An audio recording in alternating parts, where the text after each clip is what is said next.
Hello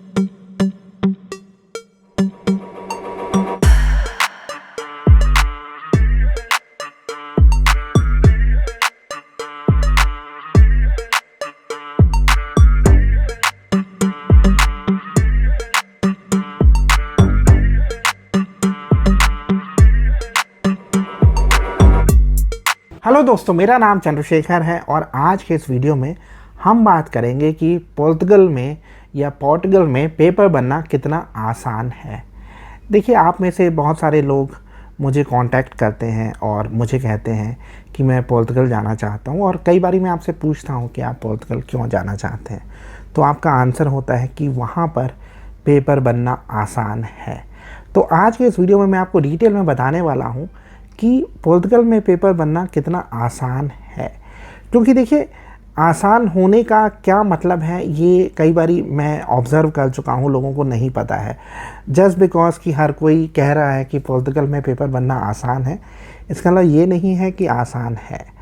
और क्या आपका ऑब्जेक्टिव सिर्फ पेपर्स बनाना है, या आप बेसिकली यूरोप में इसलिए भी माइग्रेट होना चाहते हैं क्योंकि आप अच्छी इनकम चाहते हैं। तो इन सब टॉपिक्स पे हम डिटेल में बात करने वाले हैं आज के इस वीडियो में। इससे पहले कि हम आगे बढ़े, मैं आपसे रिक्वेस्ट करूंगा कि आप हमारे YouTube चैनल को सब्सक्राइब कर लीजिए, क्योंकि मेरा पर्पज़ है आपको 100% जेन्युइन इन्फॉर्मेशन देना।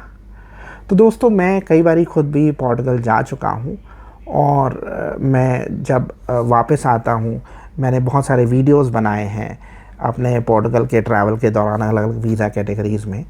तो मैंने बहुत सारे चैलेंजेस भी देखे हैं। देखिए, पोर्तुगल में ऐसा नहीं है कि सभी चीज़ें अच्छी हैं, कहीं पे भी सभी चीज़ें अच्छी नहीं होती हैं। हाँ, लेकिन मैं कई बारी देखता हूँ कि लोग बिना सोचे पोर्तुगल जाने का डिसाइड करते हैं, और उनके दिमाग में एक चीज़ बैठ चुकी है कि पोर्तुगल में पेपर बनना आसान है। जी हाँ, पोर्तुगल में पेपर बनना आसान है, लेकिन इसका मतलब ये नहीं है कि सिर्फ पोर्तुगल ही ऐसा एकमात्र कंट्री है जहाँ पर पेपर बनते हैं। अगर ऐसा होता तो इटली में इतने सारे हिंदुस्तानी नहीं होते, या जर्मनी में इतने सारे हिंदुस्तानी नहीं होते, या नीदरलैंड्स में इतने सारे हिंदुस्तानी नहीं होते। इसका मतलब ये है कि और कंट्रीज़ में भी पेपर्स बन रहे हैं। तो ये ज़रूरी नहीं है कि अगर आपको पेपर्स बनाने हैं तो आप पोर्तुगल ही जाएं।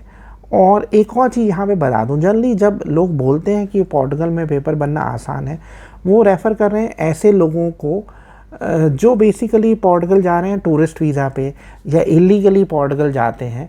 तो हाँ, जो लोग टूरिस्ट वीज़ा पे जाके पोर्तुगल में सेटल होना चाहते हैं, शायद उनके लिए ये जो कहना है कि पोर्तुगल में पेपर बनना आसान है, ये सही होगा। या जो इलीगली किसी तरीके से पोर्तुगल में एंटर करते हैं, उनके लिए शायद पोर्तुगल में पेपर बनना आसान होगा। लेकिन अगर आप वर्क परमिट के ज़रिए जा रहे हैं, या आप स्टडी वाले रूट पे जा रहे हैं, या आप कोई बिज़नेस शुरू कर रहे हैं, तो पोर्तुगल के अलावा भी और भी बहुत सारी ऐसी कंट्रीज़ हैं जहाँ पे पेपर्स बन सकते हैं। मैं जैसा पहले कह चुका हूँ, भाई पेपर्स बन रहे हैं तभी तो इंडियंस इतनी बड़ी संख्या में इटली में है, या जर्मनी में है, या फ्रांस में है, या स्पेन में है।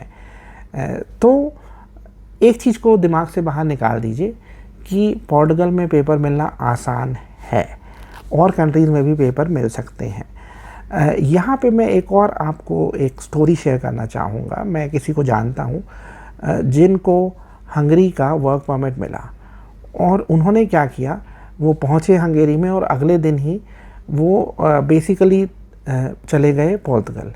जबकि हंगरी में उनके पास जॉब मिल रहा था उनको, और उनको टीआरसी मिल जाती हंगेरी की महीने भर में। लेकिन उन्होंने क्या किया, बिना टीआरसी लिए वो पहुंच गए पोर्तुगल। और पोर्तुगल में अगेन एक तो उन्होंने 8-9 लाख पहले दिए हंगरी के वर्क परमिट के लिए किसी को। उसके बाद जब वो पोर्तुगल पहुंचे, वहाँ पे भी 2-2.5 हज़ार यूरो किसी को दिए वहाँ के पेपर बनाने के लिए। उसके अलावा क्या हुआ, उनको जॉब नहीं मिली। अब बेसिकली होता क्या है कि जब कोई इतने पैसे खर्च करके जाता है तो उसका एक मकसद ये भी होता है कि पैसे को रिकवर किया जाए, और बेसिकली वो पैसे को नहीं रिकवर कर पाए, क्योंकि देखिए हंगेरी में उनका डेफिनेट जॉब थी और वो जॉब छोड़ के चले गए। ऐसे ही मैं और भी कुछ लोगों को जानता हूँ, जैसे जिनको चेक रिपब्लिक में वर्क परमिट मिला जॉब के साथ, लेकिन वो चले गए पोर्तुगल। तो मैं कहूँगा ये जो ब्लाइंडली आप पोर्टुगल जा रहे हैं या आप सोचते हैं कि पोर्टुगल जाना सही रहेगा, नहीं।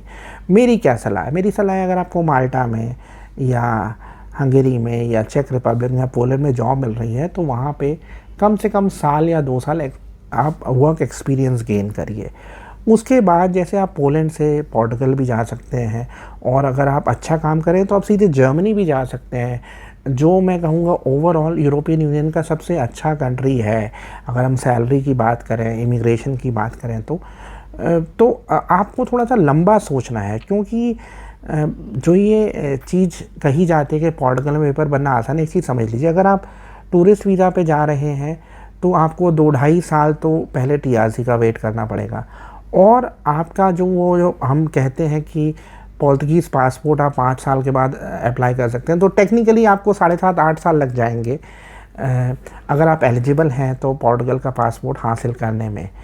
तो मेरी ये सलाह रहेगी, आपको जिस कंट्री का वर्क परमिट मिलता है वहाँ जाइए, काम करिए, क्योंकि आपके पास जॉब की श्योरिटी है, आपको टीआरसी मिलेगी उस कंट्री की, आप इस दौरान इंडिया आ जा सकते हैं, ईयू में कहीं पे भी जा सकते हैं। अगर आप पोर्टुगल में जाके मतलब आपने जैसे हंगरी का आपको वर्क परमिट मिला और आपने बिना टीआरसी ऑब्टेन किए या बिना आप एकदम छोड़ के चले गए, तो ना आपके टीआरसी हैं, आप ना अपनी फैमिली को बुला सकते हैं, ना आप पोर्टुगल से बाहर निकल सकते हैं, तो ये सारे डीमेरिट्स हैं।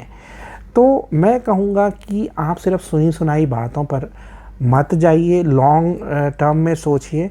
अगर आपको किसी कंट्री का वर्क परमिट मिल रहा है और आप वहाँ पे पहुँचने वाले हैं वर्क परमिट पे, तो वहीं पे काम करिए और जेन्युइन एक्सपीरियंस गेन करिए। मैंने ऐसे एग्जांपल्स देखे हैं जहाँ पे लोगों ने हंगेरी में कुछ साल काम किया और उसके बाद वो आगे कनाडा गए लीगली वर्क परमिट पे, क्योंकि इन सब कंट्रीज़ के जो एक्चुअल वर्क होता है उसको जेन्युइनली देखा जाता है। अब हो सकता है आप पोर्टुगल चले जाएं, वहाँ पे आप काम करें, लेकिन जब तक आपको टीआरसी नहीं मिल जाती है वो साल काउंट नहीं होते हैं पासपोर्ट मिलने में। और पासपोर्ट तो देखिए इंडियंस को पासपोर्ट मिल ही रहा है, जर्मनी में मिल रहा है, इतने इंडियन इटालियन पासपोर्ट होल्डर हैं, फ्रेंच पासपोर्ट होल्डर हैं। तो मुझे उम्मीद है कि वीडियो आपको पसंद आया होगा। जाते हुए मैं आपसे रिक्वेस्ट करूंगा कि आप हमारे यूट्यूब चैनल को सब्सक्राइब कर लीजिए। Thank you very much.